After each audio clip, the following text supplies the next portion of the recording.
Agora vamos resolver a questão 15 da seção 14.7 do estudo de volume 2, sétima edição. Todo esse bloco aqui do 5 ao 18 pede o seguinte: determinar os valores máximos e mínimos locais e pontos de célula da função. Se tiver um programa de computador para desenhar as 3 dimensões, traçar o gráfico da função, usando um ponto de vista e o domínio conveniente para mostrar os aspectos importantes dessa função aqui. Então, vamos calcular os máximos e mínimos de pontos de célula, se houver, algebricamente. Depois vamos digitar essa expressão aqui lá no GeoGebra 3D, para a gente explorar um pouquinho o gráfico. Tá bom? Então, para calcular máximo e mínimo ponto de célula, as contas necessárias são duas, principais. É encontrar os pontos críticos e fazer o teste da derivada segunda. Então, pontos críticos são pontos onde não tem derivada ou onde as derivadas são nulas. Ou seja, é encontrar pontos onde as derivadas parciais aqui são nulas. Eu vou derivar f com relação a x e vou derivar f com relação a y e vou igualar a zero. Ou seja, essa função aqui ela existe em todo o R2. Mas será que existe algum ponto onde as derivadas parciais são nulas? Ou seja, algum ponto onde o gradiente é o vetor nulo? Geometricamente falando, existe algum ponto onde o plano tangente é horizontal? É isso que a gente vai investigar aqui. Tá? Então, derivada parcial de f com relação a x, derivada do produto, derivada da primeira com relação a x, vezes a segunda sem derivar, mais a primeira sem derivar, vezes a derivada da segunda, com relação a x. Derivada de e elevado a qualquer coisa é elevado a qualquer coisa, regra da cadeia. Derivada disso aqui com relação a x é menos 2x. Tá? E derivada de f com relação a y, de novo, algo similar. Derivada do produto, derivada da primeira com relação a y, vezes a segunda sem derivar, mais a primeira sem derivar, vezes a derivada da segunda com relação a y. Derivada de e elevado a qualquer coisa é e elevado a qualquer coisa, vezes 2y. Então, essas são as derivadas parciais. Agora, eu quero encontrar pontos onde essas expressões se anulam ao mesmo tempo. Ou seja, se isso ocorrer, esses pontos são os pontos onde o plano tangente é horizontal. São os candidatos a serem pontos de máximo ou mínimo ou ponto de célula. Então, temos aqui um sistema para ser resolvido. Tá? Só que esse sistema eu posso colocar aqui, termos em evidência. Por exemplo, posso colocar o 2 em evidência na primeira equação. Posso colocar o x em evidência na primeira equação. Também posso colocar a função e em evidência na primeira equação. O que resta? Se eu coloquei o 2 em evidência e o e em evidência e o x em evidência. Na primeira parcela resta 1. Na segunda parcela vai restar x ao quadrado mais y ao quadrado. O x colocou em evidência, o 2 e o e. Vai ficar um menos. Tá? Então temos isso aqui. Da mesma forma, na segunda equação, eu posso colocar o 2 em evidência, o y em evidência e a expressão e em evidência. Vai restar 1 na primeira parcela, mais x2, y2 na segunda parcela. Então, o sistema se reduz a isso aqui. Posso simplificar ainda mais essas equações. A função e aqui nunca é zero. Tá? Então, eu posso dividir em ambos os lados por e. Assim como eu posso dividir por 2. Então, eu posso simplificar cada equação dessa por 2 e por e, elevado a y2 menos x2. Então, temos isso aqui, x vezes 1 menos x2 menos y2 igual a 0, e y vezes 1 mais x2 mais y2 igual a 0. Que é um sistema não linear, não há outra maneira de resolver não ser a substituição. Então, da primeira, eu tenho um produto que é igual a zero. Esse produto é igual a zero quando o x é zero ou quando 1 menos x2 menos y2 é zero. Tá bom? Então, aqui já tenho uma solução para x. Substituindo na segunda, temos o seguinte: y vezes 1 mais 0 mais y quadrado igual a 0. O produto é zero quando um dos fatores é zero. Isso aqui eu tenho y é zero ou 1 mais y2 igual a 0. que isso aqui nunca vai ser zero. Tá? Então aqui eu não tenho nenhuma solução associada e aqui eu tenho y associado. Então aqui nós temos o par já x0 e y0, que já é um ponto crítico encontrado. Tá bom?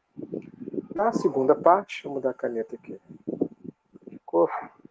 Na segunda parte, vou substituir também na segunda expressão. Ou seja, aqui eu tenho que x ao quadrado mais y ao quadrado é igual a 1. Substituir isso aqui na segunda. Na segunda eu tenho y vezes 1 mais x2 mais y2, que é 1. Isso aqui é igual a 0. Olha, isso aqui vai ser igual a 0 só quando y for 0. Eu já tenho uma solução aqui associada a y. Tá bom?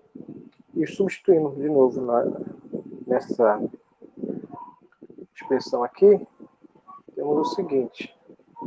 Tenho que 1 menos x ao quadrado menos 0 é igual a 0. Tá? Estou substituindo essa aqui. Ou seja, x ao quadrado é igual a 1. De forma equivalente, x pode ser mais 1 ou menos 1. Tá bom? Então, associado ao y igual a 0, temos dois pontos. Eu tenho o x1, y igual a 0.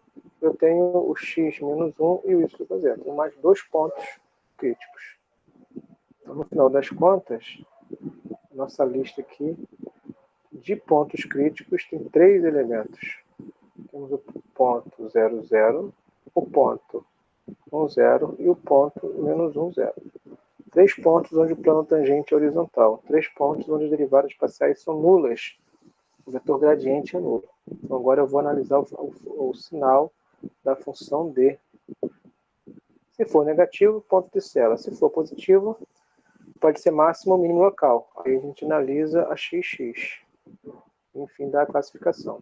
Então preciso agora calcular a função d, que é aquela função que envolve as quatro derivadas de segunda ordem.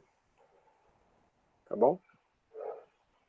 E aqui as derivadas parciais de segunda ordem podem ser encontradas derivando novamente essa expressão aqui. Ó. E vai dar bastante conta. Tá? Não vai caber aqui nesse espaço, não. Eu vou deixar indicado. Olha bem. A função d,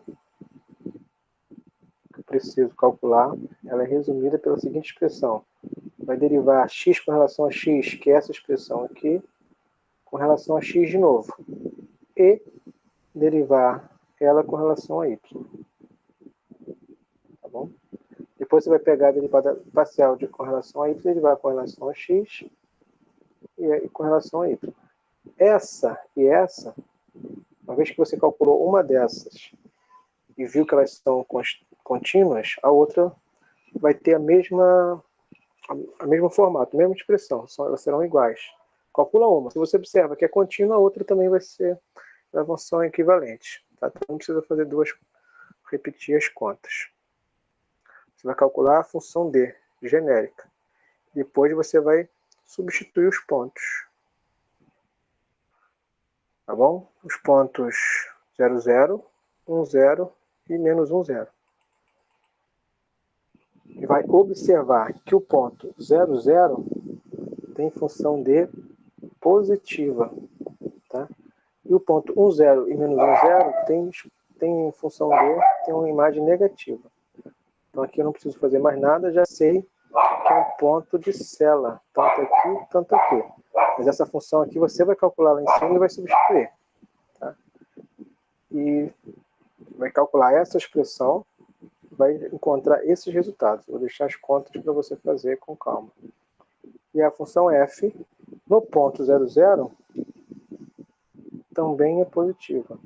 Logo, é um ponto de mínimo local.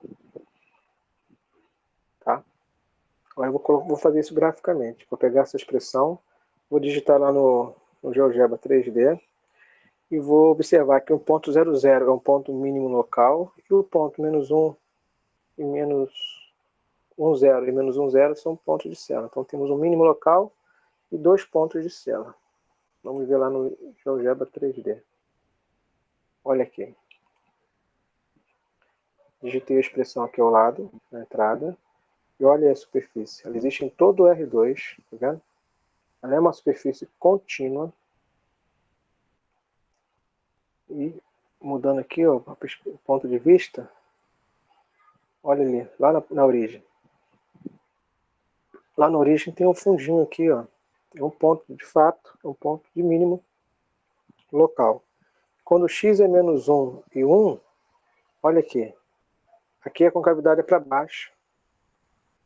Aqui eu vejo a concavidade para baixo. Dá a impressão que aqui é um ponto de máximo local. Mas se eu mudar a perspectiva,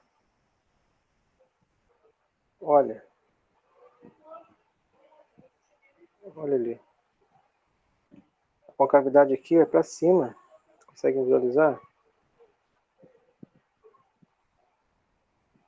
Lá no ponto menos 1 e 1, aqui a concavidade é para cima. Olhando por aqui, a concavidade é para cima. Mudando a perspectiva, o ponto de vista, eu vejo a concavidade para baixo. Aqui é para baixo, aqui é para cima, olha. Então, realmente esse ponto aqui é um ponto de célula, e esse ponto aqui é um ponto de célula. Tá? Posso olhar de cima, se eu consigo visualizar.